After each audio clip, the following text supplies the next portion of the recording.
अगर विपक्ष के लोगों को जेल में डालेगी, उस पार्टी का सत्यानाश होगा। अपने नेताओं को बता देना, अपने नेताओं को बता देना, आप इस गलतफहमी में मत रहना। और आप जेल की राजनीति कर रहे हैं। इस चुनाव ने आपको एक परिणाम दिया है, सोचने के लिए, विचार करने के लिए। इसमें स्पष्ट बहुमत का भी जिक्र है मान्यवर। स्पष्ट बहुमत कहां है? 400 पार। आपने नारा दिया 400 पार, 400 पार, 400 पार। Not a good habit. 400 पार का नारा आपने दिया। आपकी 240 सीट आई। स्पष्ट बहुमत कहां है? आपके दावे से 160 सीट कम आई मान्यवर, और 303 सीट पिछली बार थी, उससे 63 सीट कम आई मान्यवर, और 272 का बहुमत होता है, उससे 32 सीट कम आई मान्यवर। आपको सोचना होगा, विचार करना होगा, अपनी कमियों की समीक्षा करनी होगी। और आपकी कमियां क्या है? आपकी कमियां आपका अहंकार है। जब व्यक्ति अहंकार में होता है तो उसको कुछ दिखाई नहीं पड़ता मान्यवर। रावण भी अहंकार में था। उसने लगा प्रभु श्री राम वनों में रहने वाले, जंगलों में रहने वाले, वो मेरा क्या बिगाड़ पाएंगे। लेकिन भालुओं की, बानरों की सेना बनाकर लंका को आग लगाने का काम प्रभु श्री राम ने किया, रावण का नाश करने का काम प्रभु श्री राम ने किया। उस अहंकार का भी नाश होगा। और आप पता नहीं क्यों रिजल्ट को समझ नहीं पा रहे। आप लोग सबको गालियां देने लगते हैं। लोकतंत्र में अच्छी चीज नहीं मान्यवर।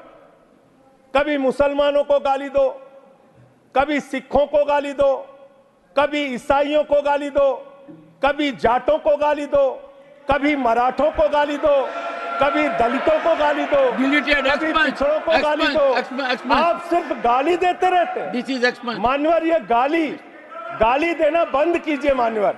अब अयोध्या वालों को गाली दे रहे मान्यवर।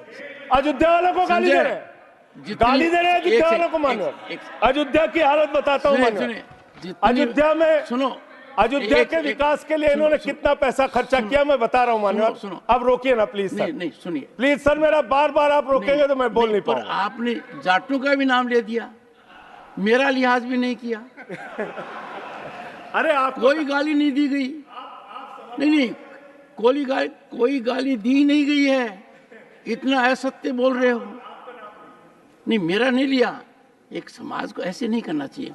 You are a senior, you are a second term and party के नेता हैं। जैसे आपने आकलन कर दिया नतीजों का, तो कहेंगे कि भाई आप अपने नतीजों को भी देखिए। नहीं, लोकसभा चुनाव में आपके भी नतीजे आए हैं, आए नहीं आए। चलिए, उनका मौका लगेगा, बोलेंगे। और लोकतंत्र में अच्छी चीज है। हमारे रिजल्ट गड़बड़ाएंगे, हम समीक्षा करेंगे। आपका गड़बड़ाया, आप समीक्षा कीजिए। आप तो कुछ मानने को तैयार नहीं। अयोध्या के इंफ्रास्ट्रक्चर डेवलपमेंट में हमारे मित्र जब यहां बोल रहे थे, अभी कल जब इनका भाषण मैंने सुना, तो कह रहे थे इंफ्रास्ट्रक्चर डेवलपमेंट में भारत नंबर 1 है। मैं बताता हूं इंफ्रास्ट्रक्चर डेवलपमेंट। इन्होंने मान्यवर अयोध्या के विकास में बहुत पैसा खर्चा किया, होना चाहिए।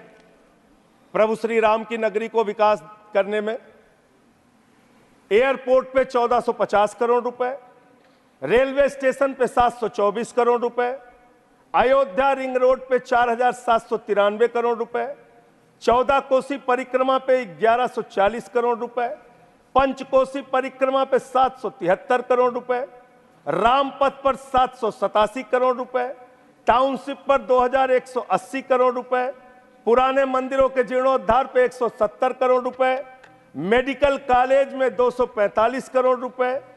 मान्यवर, ये पैसा गया कहां? पहली ही बरसात में प्रभु श्री राम के गर्भगृह में पानी गिरने लगा। पूरी अयोध्या की सड़कें टूटी हुई हैं। मुख्य पुजारी ने ये बात कही मान्यवर।